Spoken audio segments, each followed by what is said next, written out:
Maurice Kriegel is directeur d'études in Jewish studies at l'École des Hautes Études en Sciences Sociales in Paris. Actually, he has taught until 1994 here in the University of Haifa, and then he was appointed in 2001 as Maurice Amado Chair in Sephardic Studies in UCLA. And later he resigned and came back to Paris to l'École des Hautes Études. And among his publications, Les Juifs dans l'Europe méditerranéenne au Moyen Âge, and the Gershom Scholem book, which he edited as a Cahiers de Léon. So the name of our session today is on the spiritual predicament of Spanish Jewry, circa 1391, and the factors of conversion, revisiting the exchange between Joshua Halorki and Solomon Halorki. Maurice, thank you, and good afternoon. So I will begin, since I understand that the size is more or less on the pattern of the text context seminar. I will begin directly from the text, from the document, an exchange of letters between Joshua Halorki, Joshua of Loka, and Solomon Halorki. The letter of Joshua, which you have before you, written in the wake of the attacks of the Jewish neighborhoods in Castile and Aragon in the summer of 1391 and mass conversions that resulted, and more specifically in the wake of the conversion of Solomon Halevi. This letter has been published for the first time by one Eliezer Ashkenazi, a Polish rabbi who lived in Tunis, who went to North Africa and lived in Tunis, in a book where the editor, Ashkenazi, brought together a number of texts taken from different manuscripts, among them, for example, a text by the known philosopher Moshe Rabbeinu. It's a book that was published in the city of Metz, northeastern France, in 1849. The book seems to be comparatively rare. Then Abraham Geiger published in Otzar Mechmad, the Hebrew journal, The Answer of Solomon Halevi. In 1906, one Landau published in Antwerpen the two letters in a so-called critical edition that is based on three manuscripts, whose readings are different at times from those found in the manuscript used earlier by Ashkenazi, all the manuscripts being in any case corrupt as regards passages of great importance. Full translations of these letters exist, but all of them appear in publications that are not easily accessible. French translation has been appended to the Hebrew text itself in the book published in Mass. The Spanish translation has been given by Francisco Cateraburgos in Paris to the article of the conversion of Solomon Halevi, Martin of the Biblioteca de Esperayo in Santander, in northern Spain, in 1933. The translation in English is found in the booklet. All the same, the text is rare. It has been recognized early as a major source. It has been discussed already by Gretz, who already probably under the spell of the Porfiad Duran's letter, saw the letter by Joshua Halorki, Joshua of Loka, equally as an ironic, strongly anti-Christian letter. It has been discussed shortly by Geiger, I have not seen it, and most famously, of course, by Yitzhak Ber in a detailed examination of the text in his book, A History of the Jews in Christian Spain.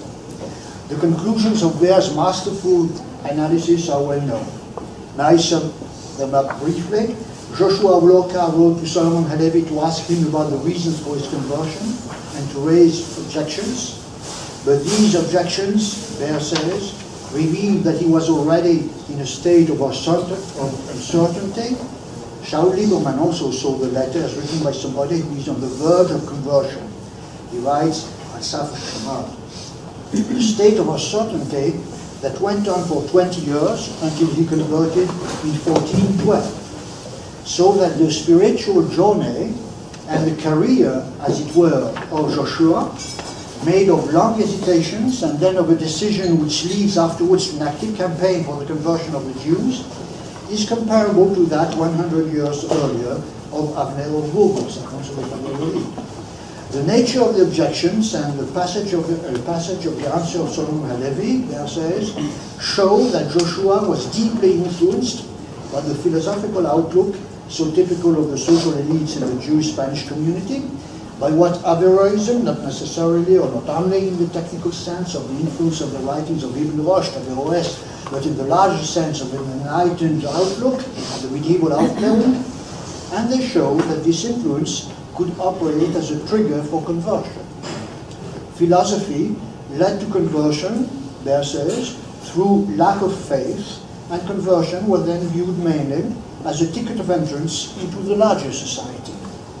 On the other side, Solomon Halevi's insistence on faith in his answer is seen by Baer as the expression of an attitude in which the desire to distance oneself from the philosophical outlook, from the kind of deism that was so prominent in those social elites, that did not give food to religious yearnings, an attitude that could also lead to conversion to Christianity, where those yearnings could find an outlet. As Baer wrote in the final note of an essay on Abner of Burgos, there were two intellectual, spiritual main factors to conversion. One is the philosophical outlook.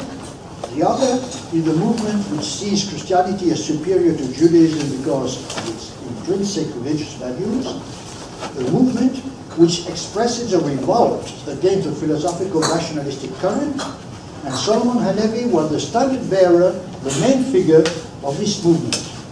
So, Baer says, or explains, philosophy and anti-philosophy, or faith, and even a polar evaluation of faith, played concurrently their role. It is not by chance, Baer insists, that Solomon Halevi chose the name of Paul the Apostle, whose doctrine of faith and predestination was very congenial to his own way of thinking. Paul in thought was opposed to Averroism. The exchange between Joshua of Loka and Solomon Halevi, Baer explains or says, bear the clearest testimony to the combined influence of these contradictory factors, and this is why it is so important, even why this exchange is so important, even if there is no dearth of documents offering further proof of this influence of these contradictory factors, as Baer's chapter on the period, with its magnificent analysis of so many sources, different in their genre, from philosophy to poetry to economics, seeks to show. I had all this very well known, but it was impossible not to mention this. Now to the letter of Joshua of Loka. Some preliminary comments on the writer, Joshua Haloki, Joshua of Loka. 2 points. One, his origin and milieu. We know from one of his works that his full name was Yehoshua ben Vives HaMechuneh Haloki, and that his father was known as Yosef ibn Vives Loki, which means that he came from a family Vives about which we have information since the 13th century. Since we know about some Ibn Vives who were agents of the King of Catalonia Aragon, Peter III, in the 70s and 80s of the 13th century, through studies by Robert Burns. So he came from a well-known family of Aragon. The family Aben Fassam took the name Vives at the time of its conversion in 1391, and the great humanist Juan Luis Vives is a descendant of this family. Perhaps the family Aben Fassam bore already the name Vives, HaMechuneh Vives, before 1391, so that the precision Vives Haloki from Loka in the region of Mercia was necessary in order to distinguish between 2 or more branches of this family along the century. Family being established from Valencia down southwards. The father of Joshua Haloki was a physician and a philosopher. We learn from a commentary on the obscure parts of Abraham ibn Ezra's biblical commentary by Ezra Gattegno that Joshua of Loka's father, Yosef, was Gattegno's master. Now, Gattegno was one of the thinkers associated with the current that has been called by Dov Schwartz the Neoplatonical current in the 14th century, a current, according to the descriptions given by Moshe Idel in some studies and by Dov Schwartz in his detailed publications, that combined rationalism, at times a radical rationalism with astrology, magic, etc. Joshua himself wrote in Arabic a medical book, a pharmacological book, after he was asked to do so by Benveniste Ben Lavi de la Cavalleria. This Benveniste was, until his death in 1411, the lay leader of the Aragonese Jews, just as like Lasker were the religious. He is often depicted, this Benveniste, as a banker, whatever that may exactly mean, as was already his uncle, Vidal de la Cavalleria, and the Spanish noted historian Manuel Serrano Isant described Vidal in his learned book, Orígenes de las Denominaciones Españolas in America, or the information versus, as una potencia en asuntos financieros tan absorbente como lo son hoy los Rothschild y otros banqueros judíos. Powerful figure in financial issues like the Rothschild and other Jewish bankers today. We know much today about the intellectual interests and activities of Benveniste through the studies of Matthius, whose work enables one to distinguish clearly between different people who bear names which could seem identical. The son of Benveniste, Vidal Yosef, translated the pharmacological book of Joshua of Lasker from Arabic into Hebrew. This son, Vidal Yosef, is the author of an exceedingly interesting sermon that has been, again, published by Dov Schwartz in the journal Asufot. Vidal Yosef appears to use rather systematically philosophical views aired by one of the thinkers of the Neoplatonical group, Shlomo al-Constantini. It means that Joshua of Lasker, was closely linked with the Caballeria family, and in his own family there reigned the Neoplatonical doctrine that was shared by the Caballerias of the time. More than that, Vidal Yosef was, at least according to the report, the so-called report of Shlomo Yehuda on the Joseph disputation, one of the Jewish protagonists of the disputation, and delivered a speech in the presence of the Pope Benedict XIV and its beginnings. There are different opinions as to whether this should be accepted as fact, but in any case it seems that Joshua of Lasker was, until some time, a close associate, even on the spiritual level, of the leaders of the Jewish community in his time, and especially of the Caballeria family. If indeed Vidal Yosef de la Caballeria and Joshua of Lasker spoke to each other as protagonists in the disputation, those protagonists knew each other very well. It was a time close to something like a family affair. Second point, the circumstances of the conversion of Joshua of Lasker. It is generally said that he converted in 1412. As a probably well-known physician, he became the physician of the Pope. When did he convert? We have the testimony of if it is said he converted in 1412, it is said on the strength of a testimony, the testimony of a bishop, an Italian bishop, who testified on the occasion of the investigations in view of the canonization of Vicente Ferrer. Ferrer's canonization occurred in 1455. The proceedings are lost, but the learned but exceedingly pious French Dominican Pierre-Henri Fage brought together information from different sources that is linked with those investigations.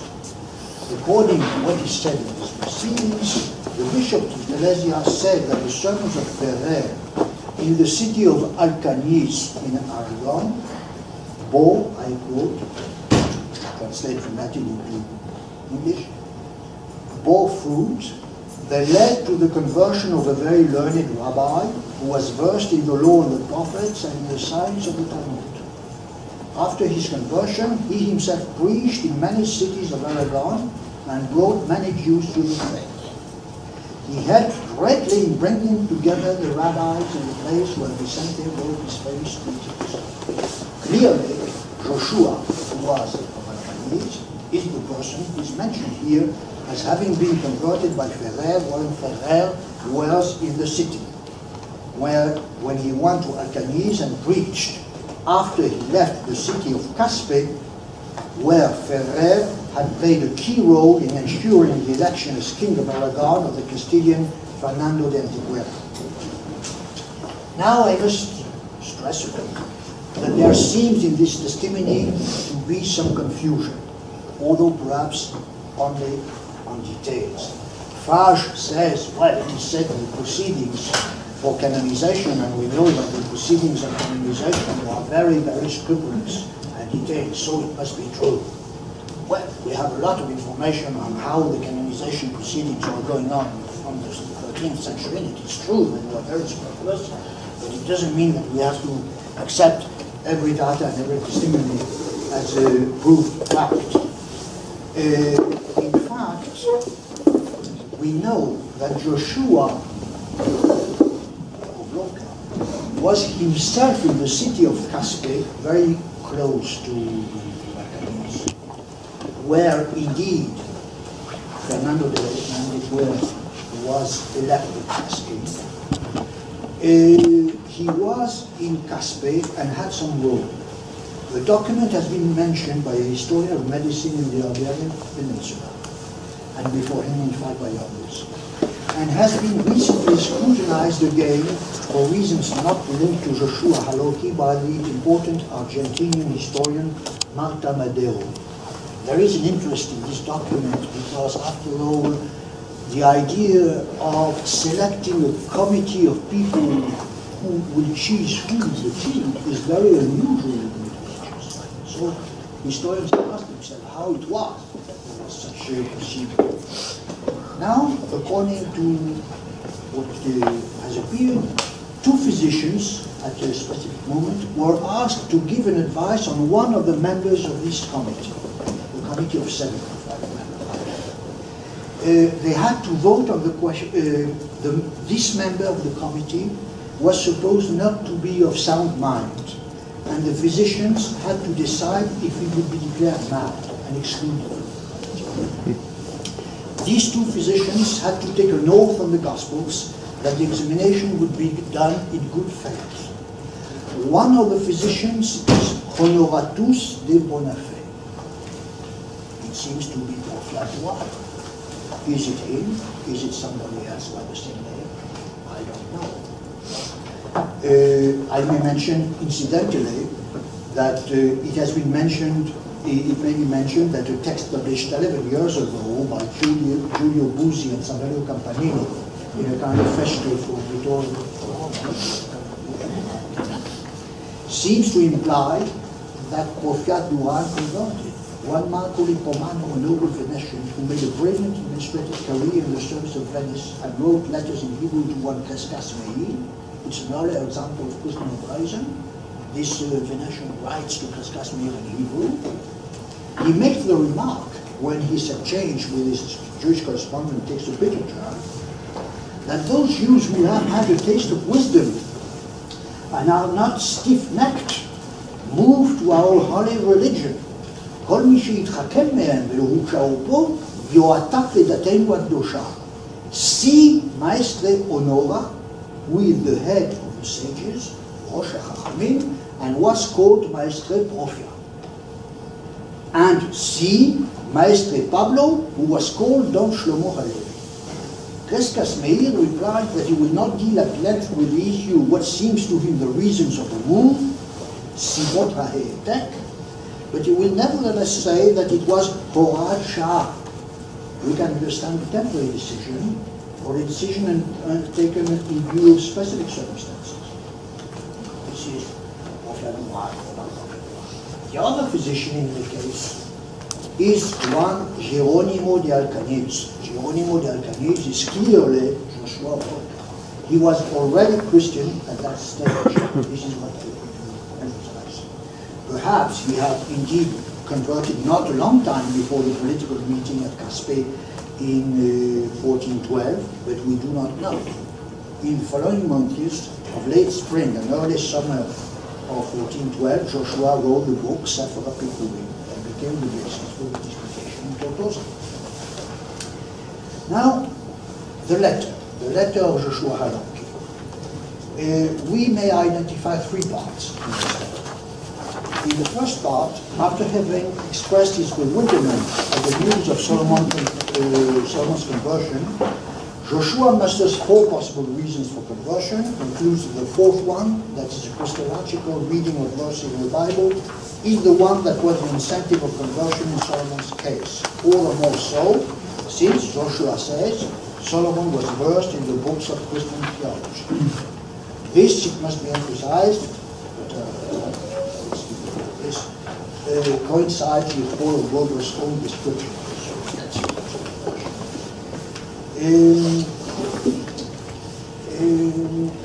Now, in the second part, Joshua musters first 8 doubts, or objections leading to doubts, dealing with the question, does Jesus' life and action fit with traditional Jewish expectations about the Messiah? And he gives a negative answer. Second, he deals with the general question.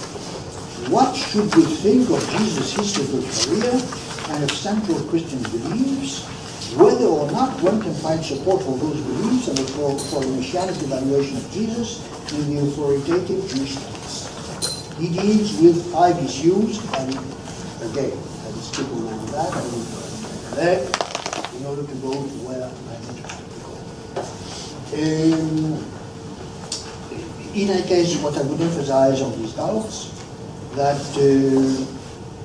I do not find, especially in those passages where I will go now, evidence that Joshua of Loka is in fact struggling with himself to the point that he asks Solomon and Elijah to give him answers that would confirm him in his resolution to undergo conversion.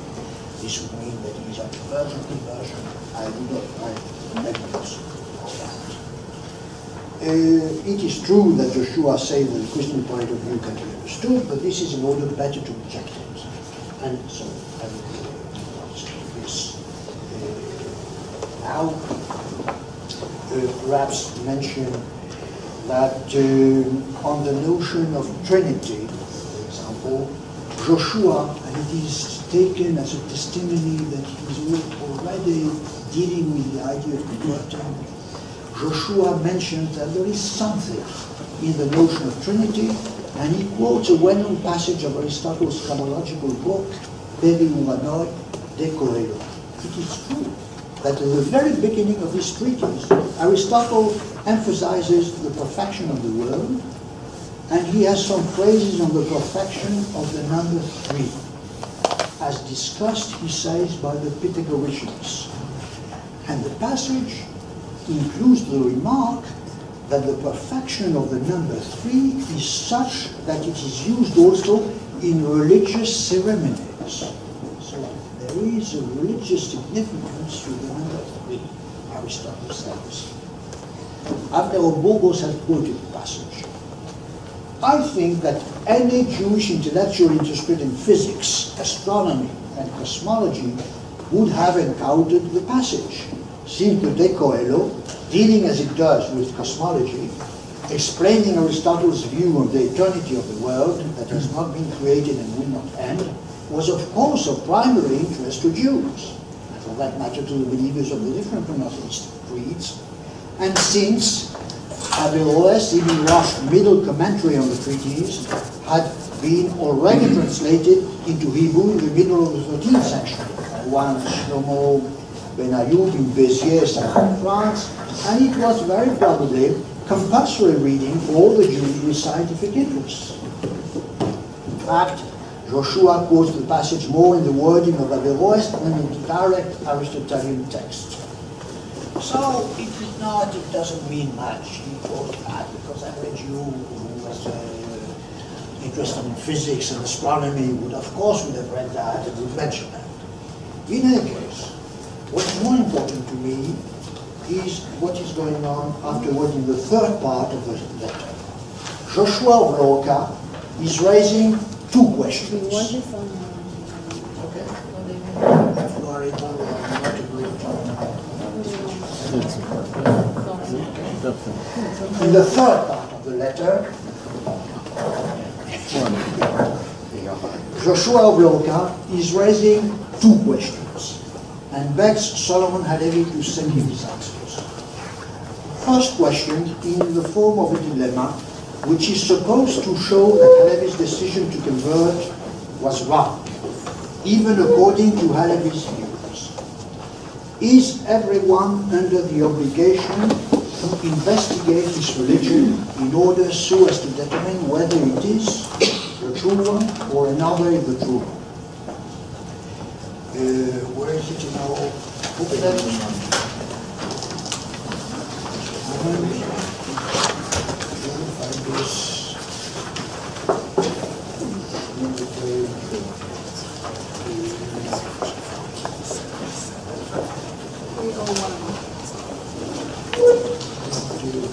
It's 301, last paragraph on the page. Last paragraph. 301. I have another question which should be the same.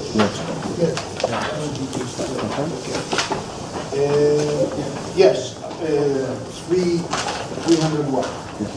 Last paragraph. I have another question here about which you must enlighten me with your eminent answer, and that is one obligated or is it desirable for a religious man from a religious standpoint to question and investigate the depths of his religion and faith as to whether it is true or otherwise? If the answer is positive, Joshua says, nobody will be firm in his faith, but will forever live in doubt and perplexity. Forever, since the examination, given that there are three monotheistic religions which have much in common, but also many other religions, the examination would be endless. Everyone will pass a personal and more than that, everyone will pass a personal judgment on the issue, whereas one should rely on the tradition that has its origin in the prophet, the founder of the religion. This is in page 304. So, on these two scores, one could not speak anymore of emunah, of faith, as Halevi does, if one uses the term in its exact meaning. לא יצדק עליהם שם אמונה לפי הוראת המילה. Where is it? Somewhere. 306? Sorry? Which page? In the middle of 303 somewhere. So we can be right forward. It follows The middle. In the middle. And so it will not be right to call any of them a belief according to the meaning of the word. It is probable that Joshua is interested to discuss the notion of emunah, among other reasons because Shlomo Halevi, or Bogos, has made much of his emunah and the definition of emunah, as we learn from Prophet Duran's letter, Be not like unto thy fathers, where Duran mocks David Bourgeois for sharing his new teacher's view, meaning Paul of Burgos' view, that emphasizes the difference between reason and faith.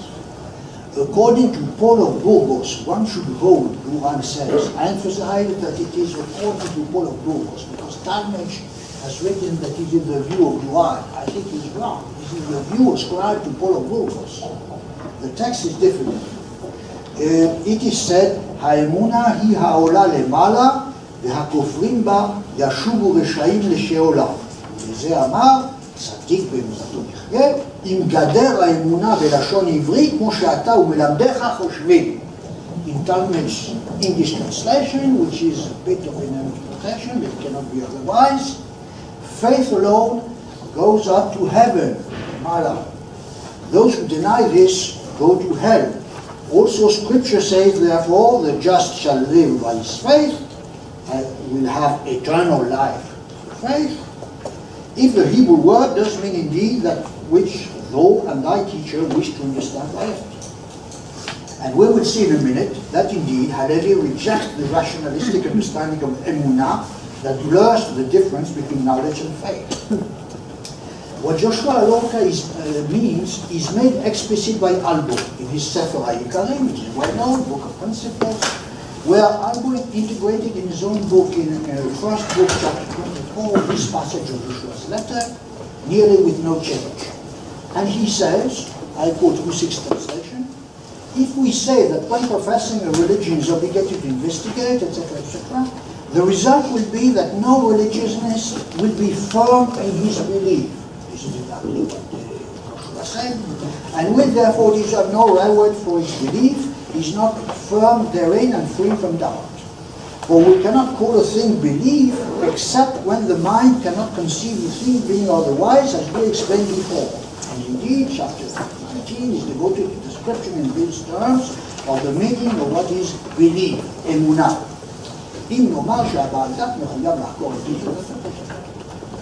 Now, the term emunah is polysemic, and the Latin fides is in the law. And its uses are, of course, a major chapter in the history of Jewish philosophy in each of its major movements. Two dimensions of emunah, it seems to me, are stressed by Joshua Aloka. First, the subjective aspect of inner persuasion, of inner certainty, although a certainty of another nature than that determined by scientific demonstration. But in this sense, emunah is close to bitachon, trust. Second, the idea, and of course that's a very long idea, long history, and which can be found also in Maimonides, Schwartz, as he does in the guide, first part, chapters 34, 35, and then the great chapter 54. The truth is inculcated through traditional authority, through the conviction of the truth of the books of the prophets, and these truths are emunah, and the same truths that are known through speculation and that are wisdom, chokhmah. There is at the same time, it seems to me, an echo of Joshua's sentences of the issue of emunah, reliance on tradition, as against personal judgment, of what Saadia Gaon wrote in the preface to the Book of Doctrines and Beliefs, where it is said, I quote Saadia Gaon in a translation by Altman, what, however, our sages did try to prevent us from doing was to brush aside the prophetic scriptures and to rely on our own personal judgments in our speculations of the origin of space and time. The one who speculates after this manner may sometimes find the truth, and sometimes go astray. Until he has found the truth, he will be without religion. And even if he finds the truth of religion and clicks to it, he is never sure that he will not depart from it should doubts arise in his mind and weaken his belief. All of us agree that one who acts in this way is a sinner. May I quote in Hebrew? אבל נאמרו חכמים שנעזוב ספרי הנביאים לצד ושנסמוך על מה שיצא לכל אחד ואחד בדעת עצמו והעלותו על דעתו התחלות הזמן במקום, כי כל מעיין מן הצד הזה אפשר שימצא ואפשר שיטעה, ועד שימצא יהיה בלא דת, ואם ימצא הדת ויחזיק בה לא יפתח מהעתקתו ממנה בספק שיעמוד לפניו ויפסיד עליו אמונתו. ואנחנו כולנו מסכימים שהעושה זה הוא חוטא. This is the first thing that Joshua Aloka wants to say. Let's say that we should examine religions, as you say that we should, because you say, Shalom Alevi, that we Jews should examine whether Christianity is a true religion. We will be in a situation where everyone is in doubt, is in spiritual interrogation. That is not emunah. And you speak highly about emunah. You are self-contradictory. On the other side, if the answer is negative, if you reject the idea that one is under the obligation to examine the faith in which he happens to fall, then it is one thing or another. Either everyone finds salvation in his religion and there is no superiority of one religion of the others, and Joshua Aloka seems not to accept such a conclusion, a conclusion that was born on a popular level, as we know, among Spanish Christians at a later stage when political flights mentioned frequently, but it is perhaps of interest, as Stuart Schwartz says, extensively, research, etc. But it is perhaps of interest that for the beginning of the 15th century, Vicente Ferrer finds necessary in one of his sermons that has been published recently by Pedro Catedra to condemn this idea. This means that it was around. There is no superiority of one religion on the others. All God, by making an obligation on people to believe in the faith in which they were born, where when there is only one faith that leads to salvation, God is cruel. An argument by which Joshua, again, is relying, as easy to show in other matters in this letter, is relying on previous Jewish views. In the Nitzahon Letus, we find this idea, and also in the Obed Shimon. The idea that the Christian notion of baptism as key and condition for salvation is cruel and depicts an unjust God. So the second question, now this is the first question. The second question is a continuation of this last consideration. There are different religions, he says, in different regions of the world. Kriegel will devote a special chapter in the first part of his book of Principles to a rather audacious discussion of the way in which climate, other ecological conditions will determine the character of beliefs. And let's take the example, Joshua says, of Christians in England who have never heard of Jews and Muslims. The text in Landau, Jews and Christians, is obviously to be corrected. The text in Malaysia, Ashkenazi, the right. So I don't remember how it is translated here. It doesn't matter, I know it. Jews and Christians, let's take the example of Christians in England who have never heard of Jews and Muslims. Okay. 305. Sorry? 305. 305? Yeah. Bottom paragraph. Far from the earshot of Jews and And they observe all the pious actions which lead the thief to salvation. Either those Christians or the Jews or the Muslims have the true faith. How can it be that one religious group or another, a very large group of people in any case, how can it be that those unfortunate people, Hamon Aniyim Ele, Aniyim meaning Miskini, will be condemned to eternal perdition, Abdon al-Amir? This seems strange. Thou, as Solomon knows better than everybody else, the two, and when he says Solomon knows better than everybody else the two religions, the Jewish and Christian, Joshua says, well, so I want to know what you think. Now to the response of Paul of Burgos. Bear has observed, after Gaiger's death, other historians have not even attempted to understand the difficult letter of Paul of Burgos. Paul of Burgos answered only to the two last questions asked by Joshua. On the first, he maintained that Jews have an obligation to examine their faith, since one of its principles is the belief in the coming of the Messiah. They cannot fail to ask themselves if Jesus is the expected Messiah. This examination does not lead to endless uncertainty. Jews are under no obligation to ask themselves if Islam is the true religion, since the Messianic issue is not prominent in Islam.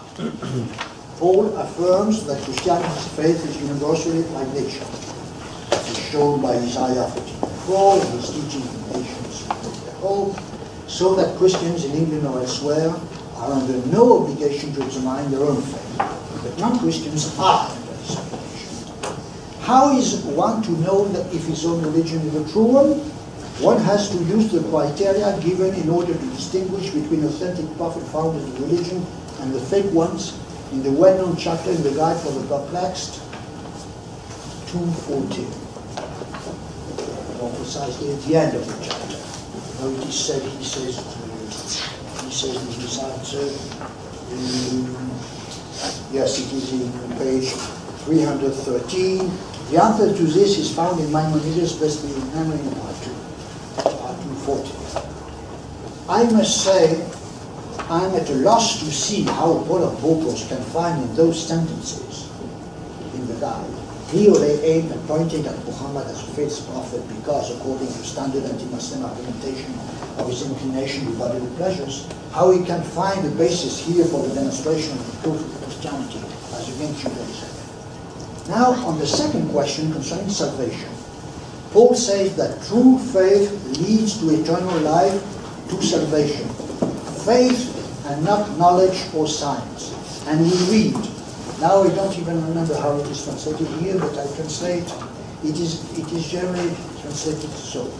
To this, Lasker, inclined the opinion of the great investigators who put speculative knowledge as the locus of faith, and there they were mistaken, as sages have demonstrated, and it is not the place to discuss the issue further. Perhaps we should read not les notadat, as given by all the manuscripts, but mise notadat. From the idea that true faith leads to eternal life, the idea of some of the thinkers has departed, and it has been shown that those thinkers were wrong. But it must be true faith. Now, theological, all this is going on, it's a long discussion. I should think about in the discussion. I think afterwards there is a development by Paul of Bogos on the following problem. He says, he discussed the case of the young children who died without having been baptized. And he said, Ein bahem bechisaron ha'emunah avon asher chata ki im onesh b'lvad. The translation here into English is wrong, but because the Hebrew text is wrong. I think that we have to read this way. En bahem avon asher chata ki im avon, and here the Hebrew word is missing, and it is a Hebrew equivalent of the Latin damnum bilvat, which means that Paul is building on the view expressed by Innocent III in 12.1, on the basis of other reflections by Peter Abelard, and others, developed by Thomas Aquinas in his De Malo, in the context of the construction of the notion of limbus infantium, of a place on the outskirts of hell. Those who committed sins knowingly are of course condemned to hell with its bodily pains, but those, like infants, who are under the curse of their original sin, but have not added sins of their own to original sin, will be punished by damnum only. They will experience neither pain nor glory. Ein bahem avon asher chata ki im avon damnum. Just as Thomas Aquinas wrote in the De Malo, I quote, Peccato originali non debetur pena sensus, sed solum pena damni. Scilicet carentia visionis divinae. Paul of Bogos goes on, and that kind of sin will not entail that they should know pain, bodily pain, but they will only remain deprived of hashgacha. Hashgacha not in the sense of providence, as is translated here, but hashgacha in the sense of sight of God, without merit. Just as there is, and then Paul of Bogos says, those infants who died before having been baptized, they will be deprived of the sight of God. They will be without merit, without pain, without glory, but also without pain. Just as there is no merit, according to your master Ibn Rushd, in those unwise who have no immortality in their lack of intellectual understanding. Here it must be said, Paul of Bogos has a forceful argument. He has a point. You, the enlightened philosophical Jews, see most of humanity as deprived of any kind of afterlife, since they don't understand their beliefs. Is it more cruel to think that those children who are under the curse of original sin suffer only in the limited sense that they are deprived of the sight of God? The second case that Paul of Logos and I finish in a minute, the second case that Paul of Logos discusses is that of adults who add sin to original sin.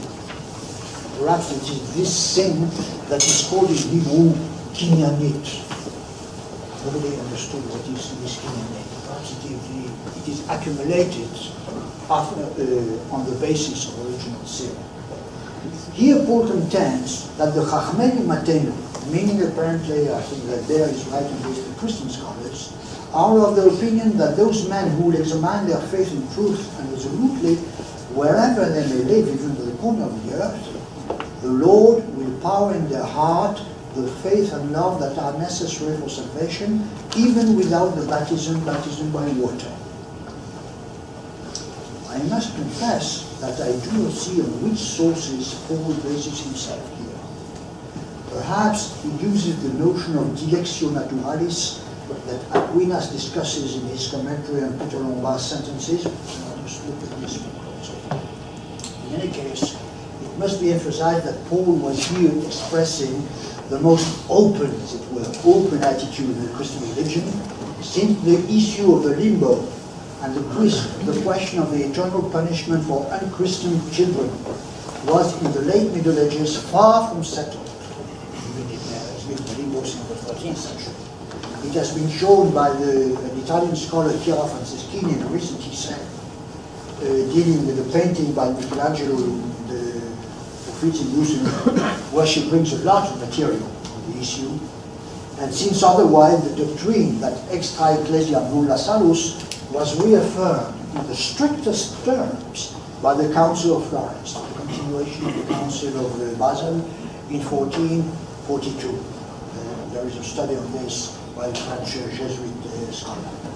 Maybe Paul of Burgos, shortly after his conversion, and while he was in Avignon, had insisted on the virtues of faith, using a Thomistic definition of faith, and also affirmed bluntly that out of the true faith there was no salvation.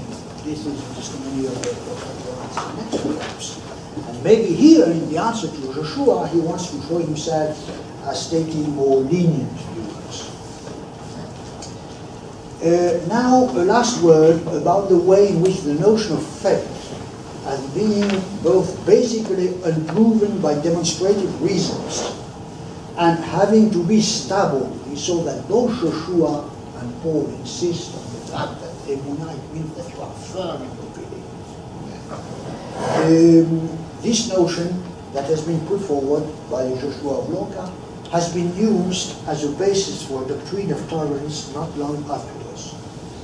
During the Tortosa disputation, precisely during the 53rd session, February 15, 1440, a Jewish protagonist, in fact one of the main speakers during the disputation, Astrid Halevi, who is of the same city of Alcanis like Joshua of Loca, had this to say.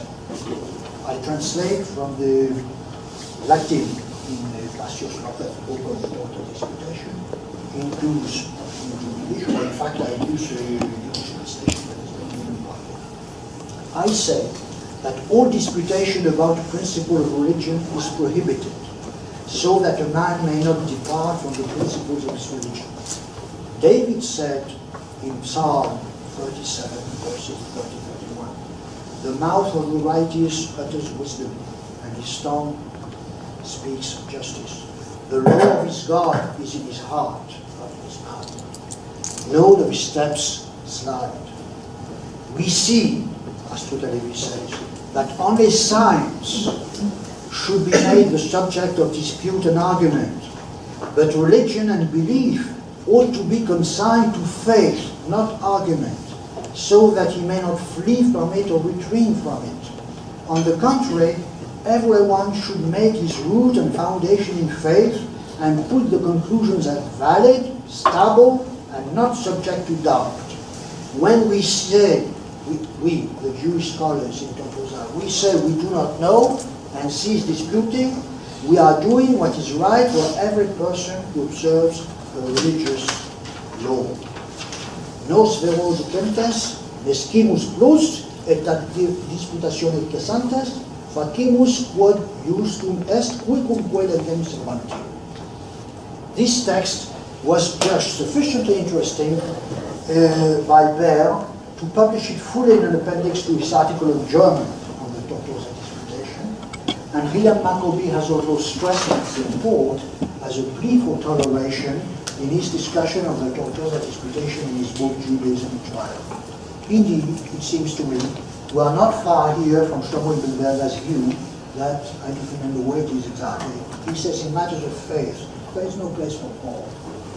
Ironically, and this is my last sentence, Cardinal Pedro de Luna would later become the Pope Benedict XIII and would organize the Tortosa disputation, held the same view. If to believe what Shem Tov Ibn Shaput wrote, De Luna recognized that Ibn Shaput had the upper hand, according to Ibn Shaput, in the discussion, but Ibn Shaput said that De Luna said, said, אין לי תשובה ניצחת על דבריך, אמנם לאמונתי היא אמת על פי הקבלה שלנו, ואם לא תאמינו אתם, לא יחסר האמונה בזה. עד כאן דברי הוויכוח. Everyone with his emunah, with his faith. We have here a long discussion of the concept of emunah, which leads in the beginning of the 15th century to a plea for toleration. I think that here we are towards the well, which leads to the toleration as is seen by Ibn Berger, at the cross between Islamic medieval views on tolerance and modern skeptic views that foster tolerance. Thank you.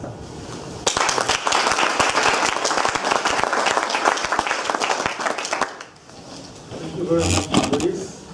And our first respondent is Daniel Lasker, who is the Nobel Professor of Jewish Values in the Goldstein.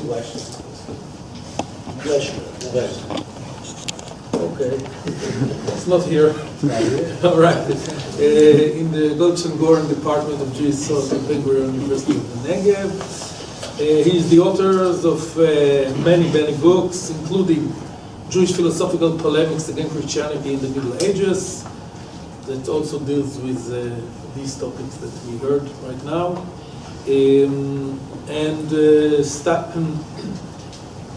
From Yuda Adassi to Elia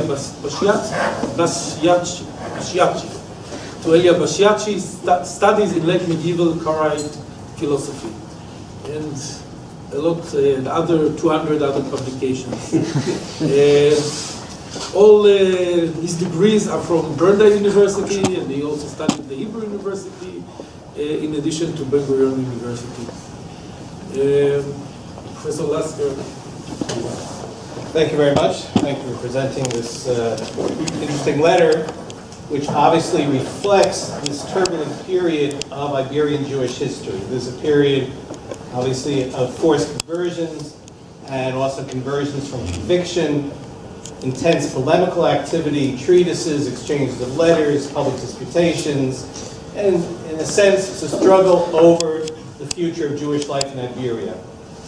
I think the letter represents, in the exchange, the influence of the ideological apostates who influenced other Jews to convert. And Lorky starts by criticizing Pablo, that ends up by emulating him and becoming a major foe of his fellow Jews.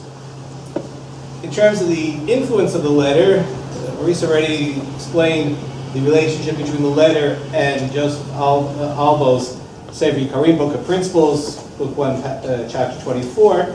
It's interesting that Albo's answer seems to me to be a mirror image of Pablo's answer.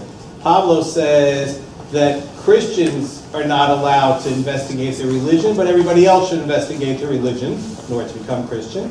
Whereas Albo said, and his reason is that Christianity is a universal religion and therefore should be accepted as true by those who are believers. Whereas Albo says everyone agrees that Judaism is a divine religion, and therefore people who have that divine religion shouldn't investigate it. Other religions should investigate, and most Jews could investigate whether or not Judaism has become passé or superseded, and in book 3 of the Ikarim Principles, he explains why Judaism is permanent for the Jewish people. But I want to talk about a different issue, which is the issue of motivation for conversions. I think there's a basic assumption among Jews that Jews do not convert to other religions because of conviction. And a good example of this is a story told about the 19th century Russian Orientalist, Semiticist Daniel Kholsin, who converted and became a professor in St. Petersburg. And according to the story, when he was asked, "Did you convert out of conviction?" he answered, "Yes, I did." They said, "What, you really convinced?" He said, "Yes, I was totally convinced it's better to be a professor in St. Petersburg than to be a Hebrew school teacher in the shtetl."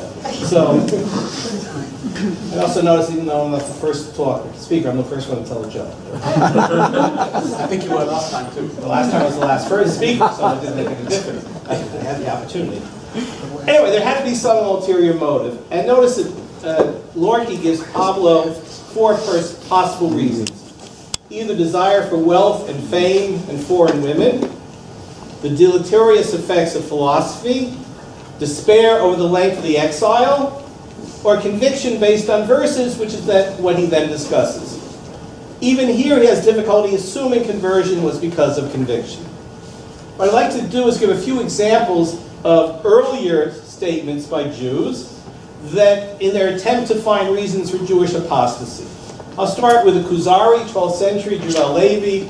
I assume most of you, not all, know the story about how the king of the Khazars, based on a true historical story, but the Judah Halevi's account is a fictional account, how he went looking for the true religion, called an Aristotelian, then a Christian, and then a Muslim, and a Jew was called only as the last resort.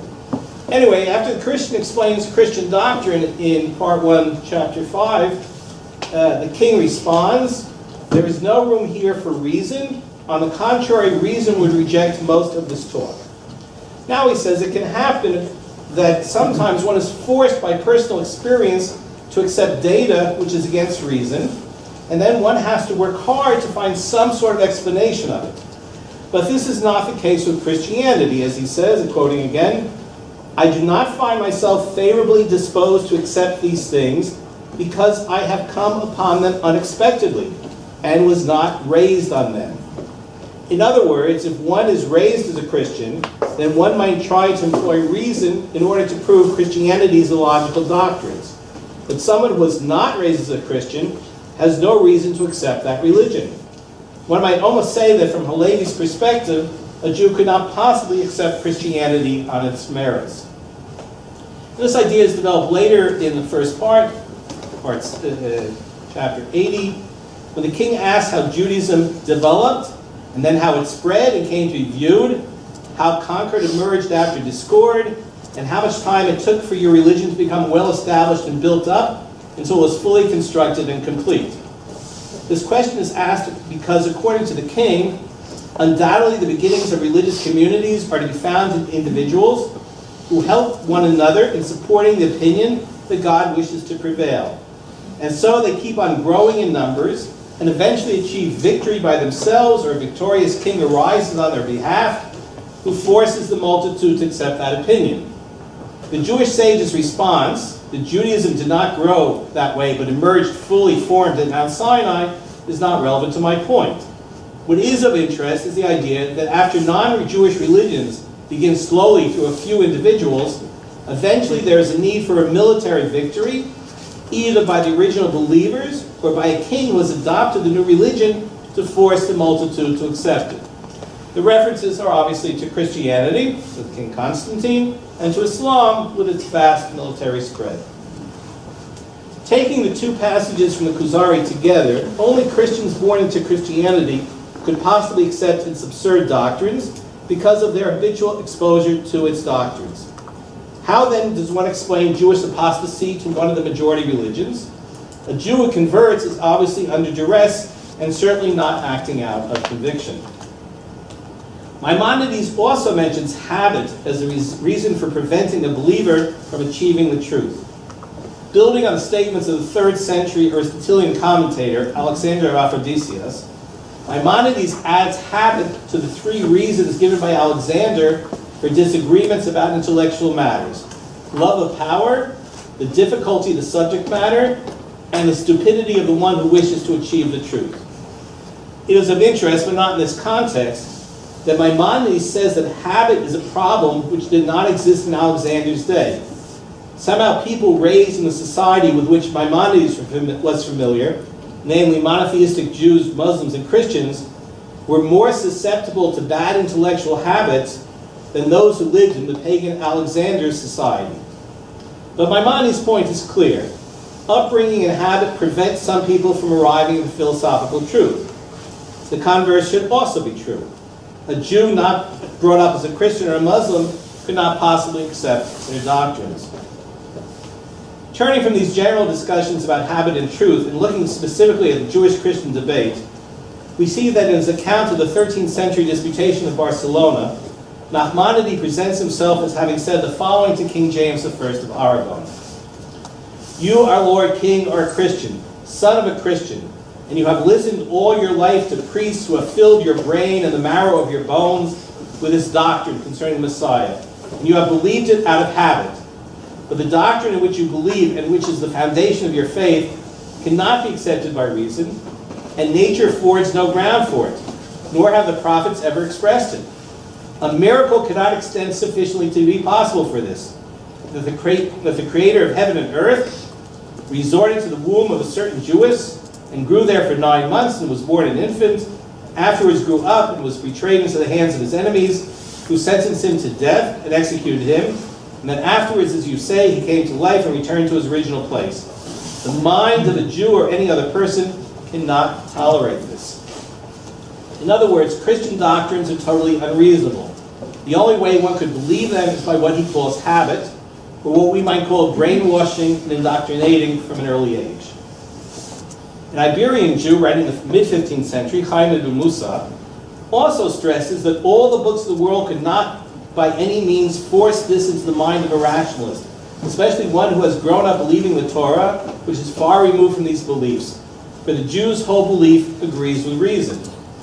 Notice that both agreeing with reason and rejecting absurd doctrines seem to have a basis in one's education since childhood. And yet, not only were there believing Christians whose belief could be explained by habit or outside pressure exerted by the authorities, but there were also Jews who converted to Christianity. That is why Lorca was so anxious to understand what could possibly have moved someone like Pablo to convert. Since Lorca knew Pablo personally, he realized his conversion could not have been for base, ulterior motives, since he was a man who was not interested in material goods. I should just add, it's interesting when Jews accuse converts of doing it for material gain or for women, and those converts are people who turn into priests and monks. It's a little bit strange to use that argument. Or for philosophical reasons. Since as a Jew, Pablo used philosophy for good purposes, according to Lorca, which is, of course, in contrast to the contemporary and modern-day assertion we just heard from Baer that philosophy undermined Jewish loyalty. Or it couldn't have been for despair, since Jews in some non-Christian areas were prospering. But how could that be that he was actually... okay, so it wasn't because of despair. But how could it be that he was actually convinced of the truth of Christianity, since their arguments are so patently false? Perhaps this dilemma was so strong for Joshua Lorca that eventually he finally threw in the towel, adopted Christianity, and turned into a major nemesis of his former people. What I find of interest in the study of polemical literature is that despite the fact that the authors are aware that the chances are slim that people might be convinced by rational argumentation to convert or to stay with their original religion, the polemicists continued making such argumentation and writing their treatises. Polemical literature may be the case of the triumph of hope over experience. Perhaps that is why it is so cynical. One uses arguments that might work, not necessarily arguments with which one believes to be true. Rather than looking for arguments which cause someone to convert, as Lorca ostensibly is doing, I believe it is much more reasonable to assign religious choices to psychological motivation and sociological factors. Where people feel that they were indeed convinced by argumentation is likely because they were psychologically susceptible to being convinced. My student, Shalom Sadiq, gave a talk to the forum of the center in which he talked about the ideology of the polemicists and talked about why they convert in the reasons, and he accepts as at face value their explanations of their conversion.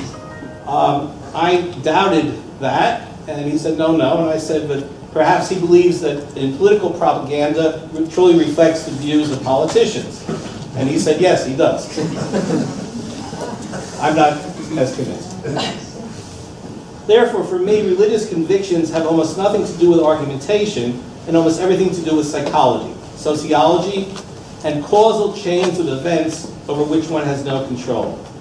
Lorke may be a good example of someone caught up in the psychology and sociology of the moment, as well as being at the end of the chain of events, resulting eventually in his becoming Geronimo of the Sons of Faith.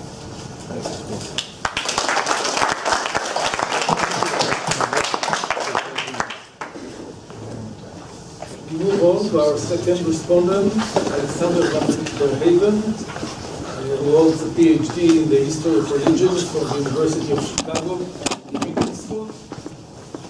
And he is also a postdoctoral fellow here at the Center for Conversion and Interreligious Relations. He's also a research fellow at the Department of Jewish History at Haifa University and a lecturer at the Interdisciplinary Center in Herzliya. He works on a number of different themes related to conversion to Judaism in the early modern Dutch Republic and on science and new religions in late 19th and early 20th century Germany. Please. Very close to the topic. I'm going to risk being thought of as naive because I'm going to present a naive reading of this material, hopefully not based on my lack of familiarity with the material. Religious letters that address someone committed to another religion and that are composed for a wider readership than the recipient alone, and I assume this letter belongs to the category, very rarely have what can be called a liminal quality. By having a liminal quality, I mean taking in a position that does not clearly advocate the religious beliefs and practices of the author at the cost of those of the recipient, but that instead hovers somewhere in the unmarked territory between the two religions, representing that rare honesty of the true religious seeker. Lorke's letter to Solomon Alevi, his former teacher, who had recently converted to Christianity to become Pablo of Burgos, Pablo de Santa Maria, seems to belong to that category. Here's my naivety. Firstly, Lorke dismisses all possible reasons for Alevi's conversion that are not religious, and thus refuses to employ a highly effective rhetorical strategy to undermine the conversion's religious validity.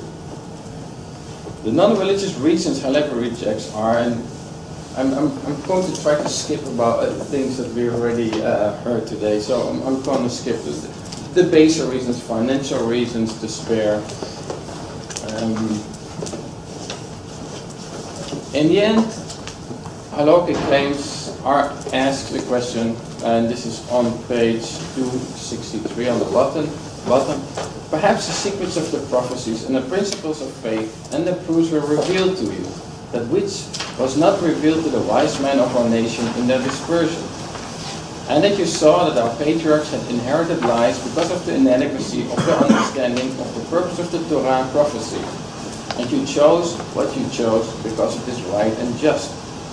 In other words, Pablo de Burgos' conversion might be based on religious knowledge that we or I do not have yet. So actually he might know something that we do not. Lorke highly regarded Pablo's principled and non-materialistic character, knew that his former teacher had always avoided excesses of rationalism, and assumed, wrongly by the way, that Pablo would agree that although God might have taken his blessings away from the Jews of Spain, the Jews flourished elsewhere in real and imaginary lands. Lorke therefore instead engaged Pablo's, what he assumed to be his religious reasons. The second reason why to regard Lorke's letter as a liminal letter rather than a purely polemical work seems to be the half-hearted way he argues against the claim that Jesus of Nazareth is the Messiah as heralded by Jewish prophecy. Halorky was familiar with Christian strategies for claiming Jesus was the Messiah, strategies that for over a millennium had refined combining literalistic readings of Old Testament prophecies with a disregard for stiff-necked blindness towards elements in Jesus' biography that only seemed not to fit with what was expected of the Messiah, namely by appealing to a higher meaning of the prophecies. And actually we discussed earlier the notion of grace that Pablo also uses. Instead, Halorky works through a number of traditional literalistic qualifications for the Messiah and does not address Christian arguments in order to dismiss them with a convincing argument.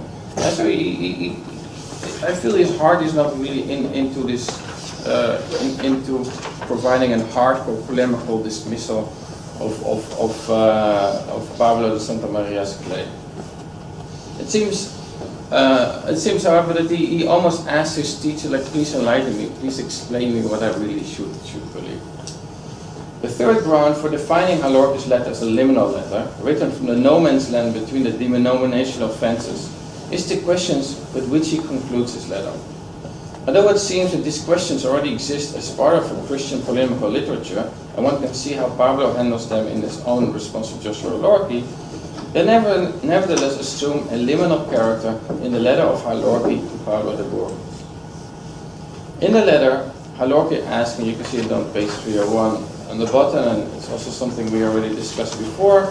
So the question is whether one is obligated or is it desirable for a religious man, from a religious standpoint, to question and investigate the depths of his religion and faith as to whether it is true or otherwise. Or is he not obligated or permitted as such? And we already discussed why he doesn't go into he easily rejects the latter one, that you're not obligated or permitted to do as such. He thinks it's not a good, and he uses the English as a good example that doesn't make sense. That leaves the first question, which is a very good question. Should we consider all religious beliefs?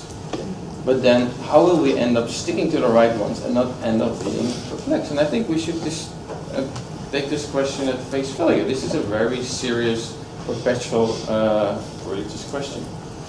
Before I will conclude by suggesting the strange idea that living one's religion is built into the very structure of religions existing in the presence of others, an idea that can explain the liminal nature of Halorky's letter, I will first address some good reasons why his letter is not liminal, working from the arguments I just gave. So I'm trying to come across as not that naive. I see the arguments against it. First, a rhetorical reason.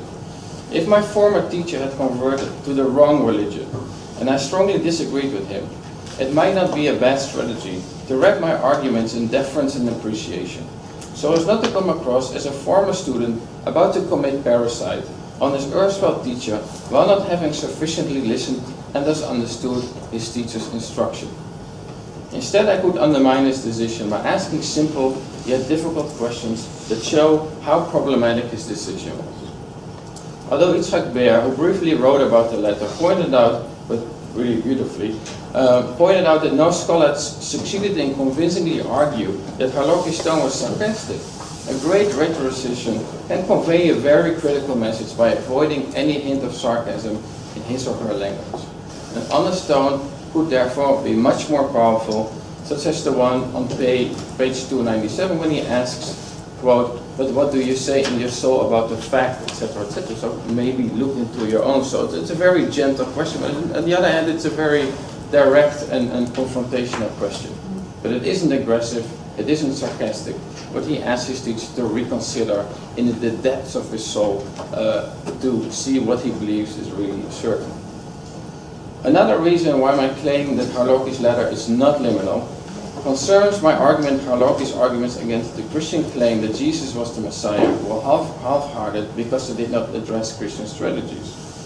Halorky could have deliberately stuck to the more straightforward, traditional Jewish claims as a simple resistance to embarking upon the slippery slope of non-literal interpretation.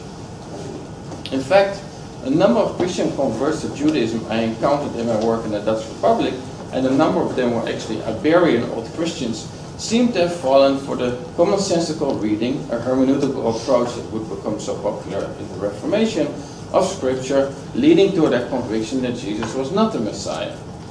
So this could be a strategy of going against his false teacher. Thirdly, the act of questioning one's own fundamental faith is often, rather than a true investigation, a rite of passage in which, to speak in poker terms, the deck is already stacked. This creation of conditions for an inquiry to determine its outcome is very clear in Pablo de Burgos' response.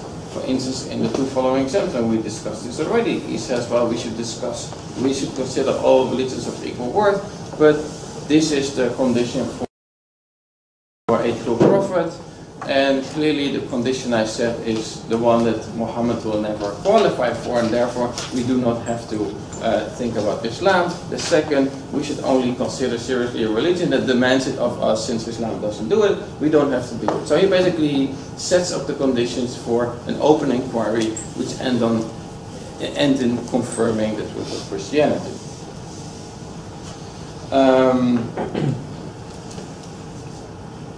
There are other reasons not to read the letter as of liminal nature. For instance, in the light of our Lorca's own later conversion to Christianity, one can read the letter as a first step in our Lorca's own conversion process, thus as the words of a Jew already in the class of Christian rhetoric. Perhaps our Lorca was reaching out for Pablo to help him undertake the next step in that process. The hermeneutics of suspicion in which we are all trained require us to consider these concerns. And those among us who are far more familiar with the material than I am with late material of Spain will certainly do so. Here I would nevertheless, with the hesitations offered above, like to briefly consider the option of conversion out of one's religion as a possibility within the convert's previous religion itself, rather than necessarily coming from the newly adopted religion with the terms and conditions it provides the newly arrival. Thus, we can suggest the possibility that Pablo de Burgos, as well as Joshua Lorca, converted to Christianity, while rather than feeling they betrayed the sincere religiosity they had always been committed to, believed they were fulfilling their religious Jewish duty. In the medieval and early modern period, on which I work myself, there are a number of reasons for Jewish conversion to Christianity, besides those of our Lorca. Like for instance, I encountered many converts who were adolescents or late adolescents. So you can say, well, this is an issue of rebelling against parents, especially in the early modern period, when you have already the notion of the autonomous self. However, you should never disconsider the notion that a conversion might be a truly religious conversion. And this seems to be the case this seems to be present in Joshua Lorca's letter. Joshua Lorca's letter seems to pursue, and what we know Pablo de Burgos' later work indeed explicitly does, is to find Jewish religious reasons to embrace Christianity. In other words, our Lorca considers by presenting his own doubts that Christianity is, after all, the natural development of the Jewish tradition. And those who fail to do so are not different from those others who wrongly abandoned the true path of Christianity, such as, for instance, the Samaritans and the Karaites. And it's interesting that both these traditions actually refuse to accept certain innovations. So they might actually not have seen that there's a true continuation in a slightly different direction. So, and this is, of course, sowing Jewish doubts that Christianity is the natural successor to Temple Judaism is exactly what Christian polemics have done from as early as the epistles of St. Paul, whose name Samuel Levy adopted when he converted to Christianity. Rather than simply claiming Judaism as a false religion, Christian polemics use the biblical narrative of falling astray and returning to the right path to legitimize Gentile Christianity as the orthodox outcome as the path laid out by God.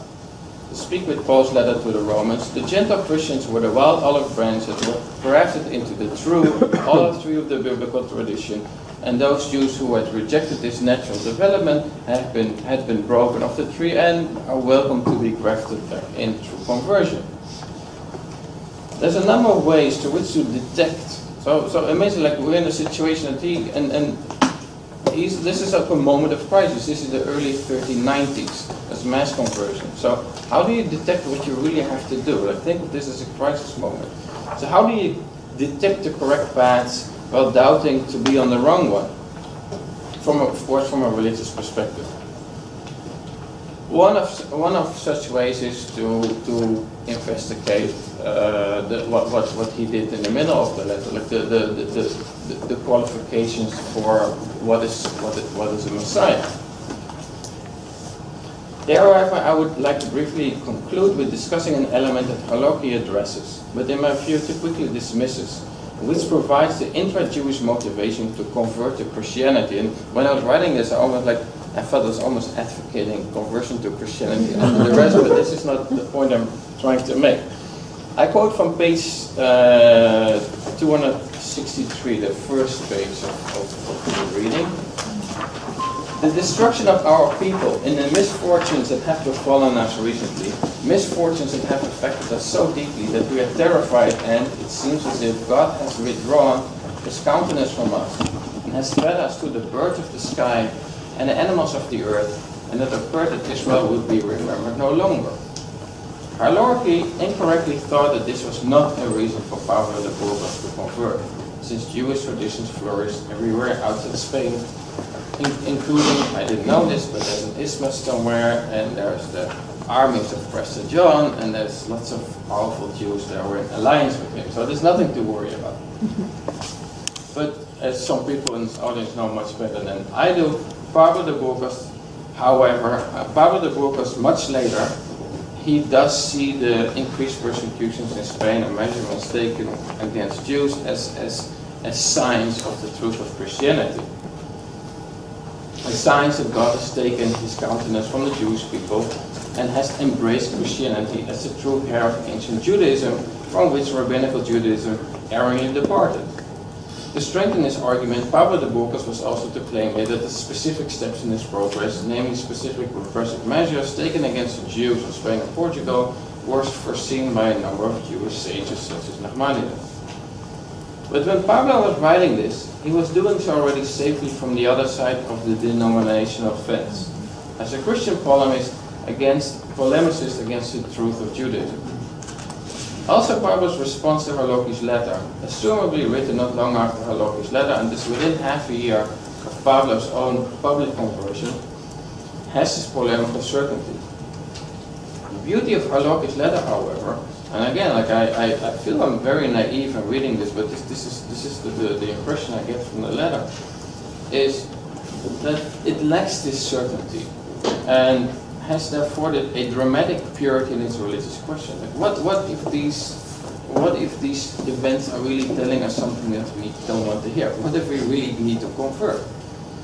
And I could tell here a joke about the robber is drowning in quicksand, and everybody comes right to save him, and he says, "No, I have faith in God," and in the end he dies, comes to God, and God, "I sent you help, and you refused it." So this seems to be a similar case. I suggest therefore the possibility that, against our experience with and attitude towards polemical text, to read this text as one written in the middle of a dramatic event, in the middle of a battle that, as we know from Tolstoy's vexing intermezzos in War and Peace, lacks the perspective of order. Halloki seems to honestly have wondered whether Halevi or Pablo de Burgos had made the right decision. Imagine persecutions everywhere in one of Judaism's greatest communities, and especially in our great community. Persecutions that are accompanied by large numbers of conversions from Judaism to Christianity. From what I've read to prepare this presentation, these persecutions were by their victims often regarded as guided by the wrathful hand of God. How then to interpret it? Is it a test to persevere one's faith, in which one needs complicated theologies? Perhaps it is just God pushing his people in the correct direction, and in the field at that very moment, you don't know which one is the correct one. Thank you.